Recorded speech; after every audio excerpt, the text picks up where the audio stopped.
The memory of the holy Hieromartyr Cyprian of Carthage.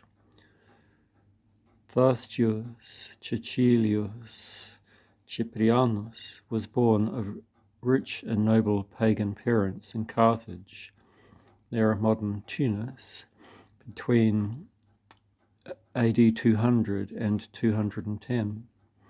He showed outstanding ability in his studies and became well known in Carthage to pagans and Christians alike as an upright and talented advocate, rhetor. When, about the year 246, news spread that he had been won for Christ and baptized by the priest Cecilianus, it made a great stir.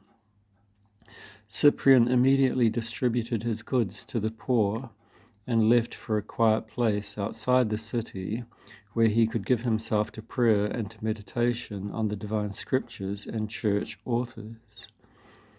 In 248 to 249, he was elected Bishop of Carthage by universal acclamation of the people, despite the opposition of some priests who were against choosing a man they regarded as still a neophyte. Soon after Cyprian's election, the Emperor Decius unleashed his savage persecution of Christians in 250. The pagan Carthaginians, who had never forgiven their brilliant rhetor his treason, began clamouring for Cyprian to be thrown to the lions. But this was not then permitted by the Lord, who will have us do good only when the time is ripe, and rejects those who offer themselves peremptorily to the persecutors.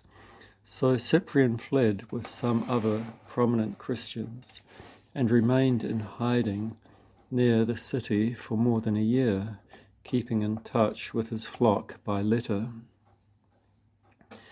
During this persecution, many people escaped torture and martyrdom by sacrificing to the idols or by signing a paper certifying that they had done so. When the persecution ended, these apostates, or lapsi, wanted to be received back into the church, which presented the pastors with a serious problem. Saint Cyprian would not accept the proposal of those indulgent confessors of the faith who were for the immediate reconciliation of the lapsi, but neither would he agree to deprive them of all hope of salvation, for the Holy Spirit had shown him that the truth is a royal road that keeps clear of extremes. His decision was that the lapsi should undergo a long period of severe penance, lifelong for those who had voluntarily sacrificed. But if persecution broke out again, they could be restored to the church by the Eucharist so as to be strengthened for impending contests. This position did not satisfy Felicissimus and the party for immediate reconciliation, who, finding allies among the priests opposed to Cyprian's election, set up Fortunatus, one of their number, as schismatic bishop of Carthage. Novatus, who had been the first leader of this group, left for Rome, where he joined forces with the extreme supporters of Novatian against Pope Cornelius, whom Cyprian supported. The holy bishop's other opponents, those refusing the lapsi any reconciliation, joined Maximus the Montanist, who also had himself declared Bishop of Carthage. This schism was brought to an end by the terrible plague that ravaged the empire and the city of Carthage in 253 and 254, and which was the occasion of the renewed persecution of the church. Cyprian's holiness and love for his afflicted people was shown to the full during these tribulations. He organized help for the sick, comforted those who had lost relatives, and encouraged others to persevere in faith and hope. When peace returned, Cyprian called 3 councils at Carthage in 255 and 256 to deal with the problems affecting the church, especially whether to reconcile heretics by baptism or by simple laying on of hands, as at Rome.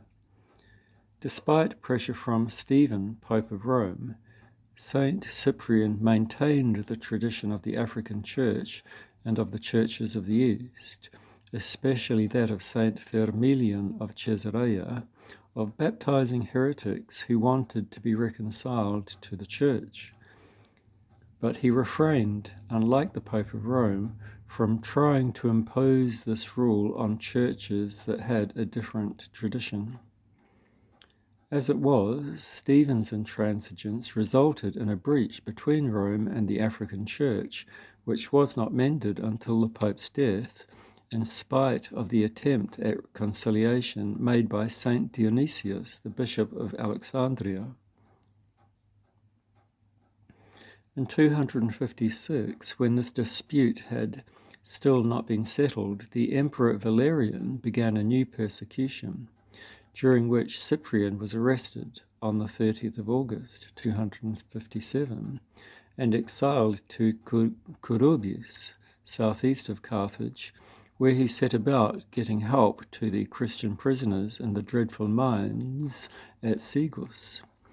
A few months later, he was able to return to Carthage, but he knew that the time was approaching to confess Christ with his blood, for it had been shown to him in a dream that he would soon be arrested. Indeed, a few days later, he was indicted before the new proconsul Galerius Maximus. The holy bishop did not seek to defend himself, and, hearing that he was to die by the sword, simply said, "Deo gratias, thanks be to God." When the large crowd of assembled Christians heard the sentence, there was a great commotion. They all shouted, "Us too, behead us with him." And the whole throng escorted the martyr to where he was to suffer. When they arrived at the place of execution, Cyprian took off his cloak, knelt in prayer to the Lord, and gave his dalmatic to the deacons who accompanied him. They calmly awaited the arrival of the executioner, to whom the bishop ordered 25 gold pieces to be given for his trouble. He put on the blindfold with his own hands and was beheaded in the joy of the departing to the mansions of the righteous on the 14th of September, 258. St. Cyprian's writings, which consist mostly of letters and short treatises, are among the most important in Latin patristic literature for the doctrine of the Orthodox Church.